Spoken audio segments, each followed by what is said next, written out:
কামাক্ষার মুখে সত্যি শুনে ভেঙে পড়ল আকাশ আর বিজয়া। সম্পূর্ণ জানতে ভিডিওটিতে একটি লাইক করে দেখতে থাকো।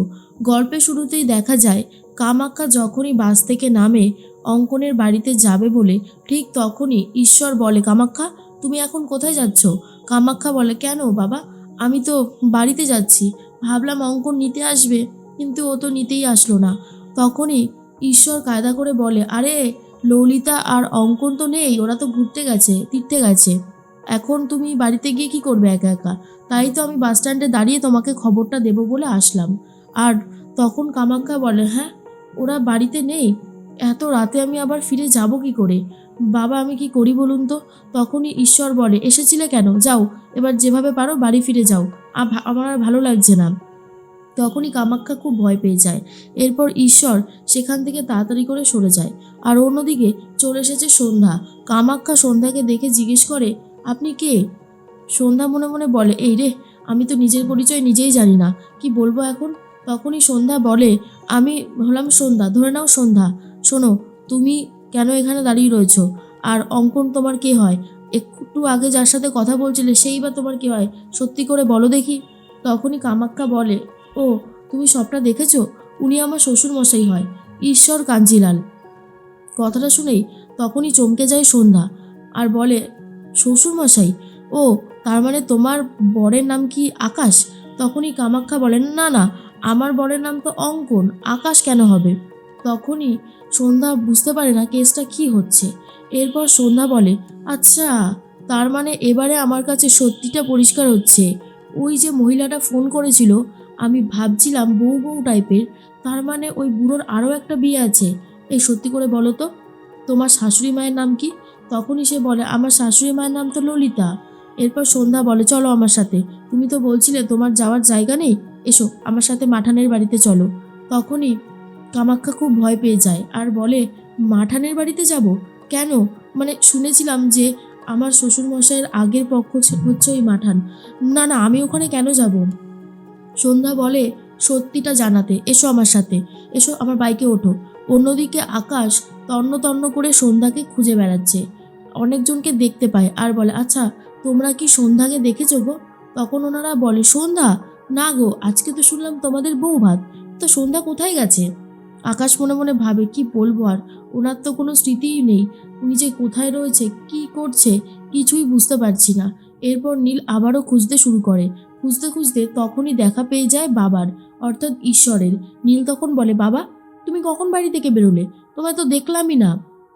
ঈশ্বর বলে, আসলে আমি এসেছিলাম এক পরিচিতর সাথে দেখা করতে, এখন বাড়ির দিকেই যাব, তেমন কোনো কাজ নেই।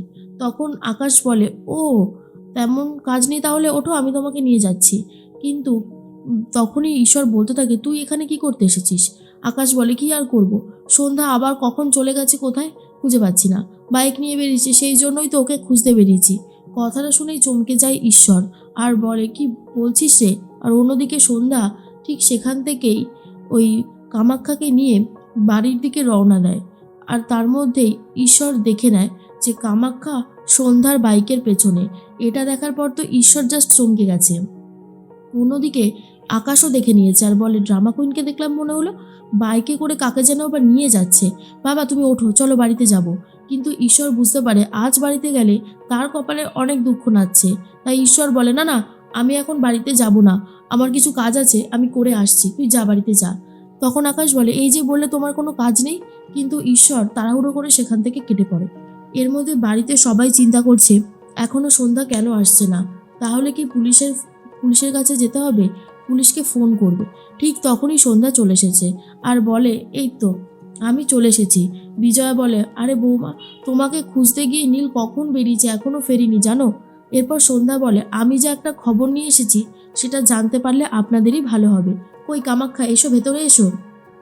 এরপর পিসিমা বলে, এই মেয়েটা আবার কে?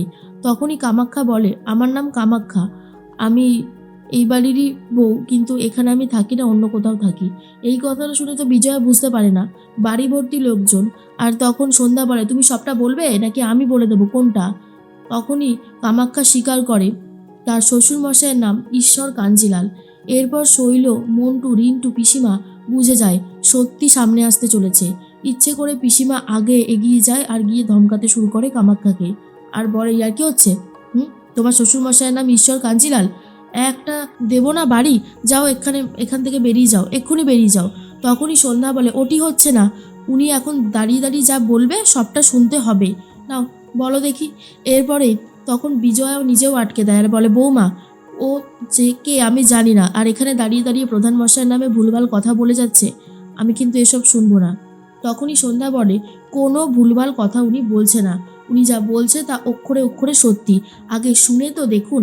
কামাক্ষা, তুমি চুপ করে আছো কেন? বলো, আর তুমি এত ভয় পাচ্ছ কেন? তোমার তো ভয় পাওয়ার কোনো দরকার নেই, কারণ তুমি কোনো অন্যায় করনি।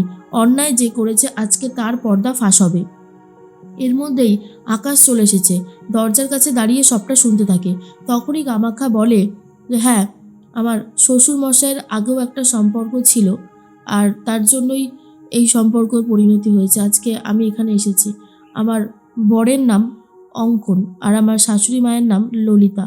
তখনই বিজয়া বুঝতে পেরে যায়, ললিতার সাথেই তো প্রধান মশাইয়ের প্রেম ছিল। আমি তো ভেবেছিলাম কবেই সেটা চুকে বুকে গেছে, কিন্তু না, এখনও সম্পর্ক রয়েছে, আর তারই ফল হলো এরা, বুঝতে পারছি না। এরপর বিজয়া খুবই ভেঙে পড়ে, আকাশ নিজেও খুব ভেঙে পড়েছে আর বলে, আমার বাবার আরও একটা সম্পর্ক আছে, সেই জন্যই বাবা ওইভাবে পালিয়ে যেতে চাইলো, পালিয়ে গেল। এবারে আমি সবটা বুঝতে পারছি। সন্ধ্যা বলে, হ্যাঁ হ্যাঁ হ্যাঁ, এবারেই আমার কাছে সবটা পরিষ্কার হয়ে গেছে। ওই মহিলা ফোন করে সেই জন্যই বলছিল তারা ভেগেছে তারাকে আর ফিরিয়ে আনার দরকার নেই, কারণ অঙ্কনের বউ ফিরে আসতে চলেছে, আর অঙ্কনের বউ ফিরে আসলে সর্বনাশ তো এমনিতেই হতো, তাই তারা আগে থেকে পালিয়ে গিয়ে ভালো কাজ করেছে। তার মানে অঙ্কনের বউ হলে তুমি, আর তারার সাথে ও আবার বিয়ে করেছে, তাই তো? এরপরে বিজয়া বলে, অঙ্কন? কোন অঙ্কন? তারার সাথে যার বিয়ে হয়েছে? এরপর বিজয়া বুঝতে পারে কত বড়ই না একটা ভুল হয়ে গেছে। যেই ছেলে অলরেডি একটা বিয়ে করে বসে রয়েছে, সে আবার তারাকে বিয়ে করেছে, এটা কি সর্বনাশ হয়েছে। এরপর মন্টু রিন্টু বলে, হয়ে গেল, আজকে বর্দার কপালে যে কি ঝুলছে সেটা আমরাই খুব ভালো মতন বুঝতে পারছি। শৈল তখন বলে, দাদাকে ফোন করে বলতে হবে দাদা যেন এখন বাড়িমুখো না হয়, বাড়িমুখো হলেই দাদার কপালে অনেক দুঃখ নাচ্ছে, আর সেটা কিন্তু আমরা খুব ভালো মতন বুঝে গেছি।